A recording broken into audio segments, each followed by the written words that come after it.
Senator Kernot. Mr President, I have the honour to inform the Senate that after a ballot of Australian Democrat members, I have been elected Federal Parliamentary Leader of the Australian Democrats. That's the challenge, Senator Ray.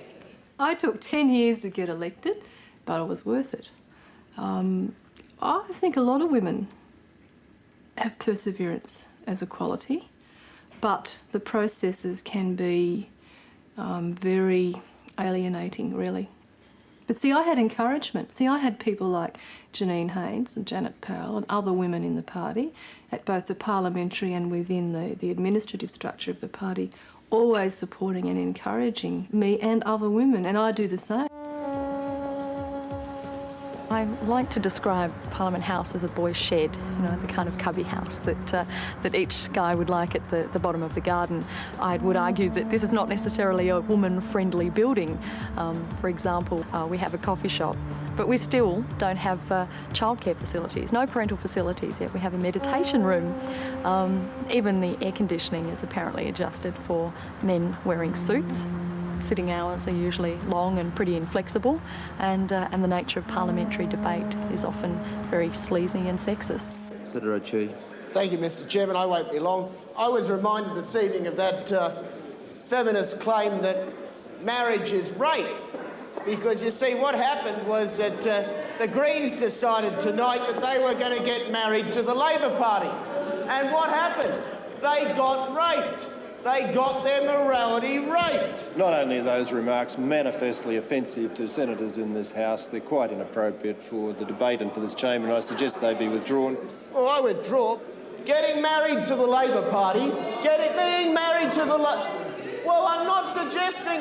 Well, Senator Kernot, I don't want you in bed with me. I'm trying to keep my virtue clean on this side of the chamber. I'm trying to keep my virtue clean as a single man.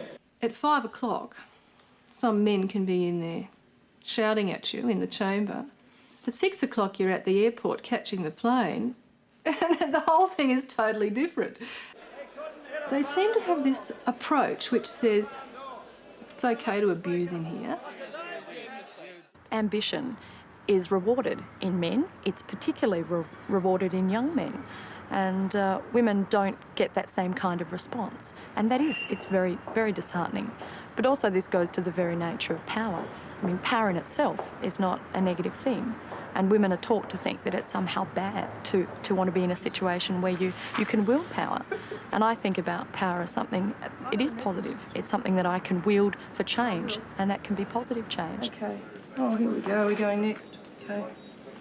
Yeah, right. We'll say yes. Okay. And yes to the ATSIC briefing? Yes. Okay then. Yep. Right, and I'll try and find a time. Okay, then I'll work that out now. Maybe I won't need to come. Men are saying, now hang on, I'm not going to stand aside for a woman.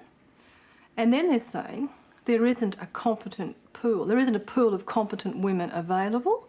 I mean, the inference there is that every male sitting on the parliamentary benches is automatically competent because he's male, and that's why he's there.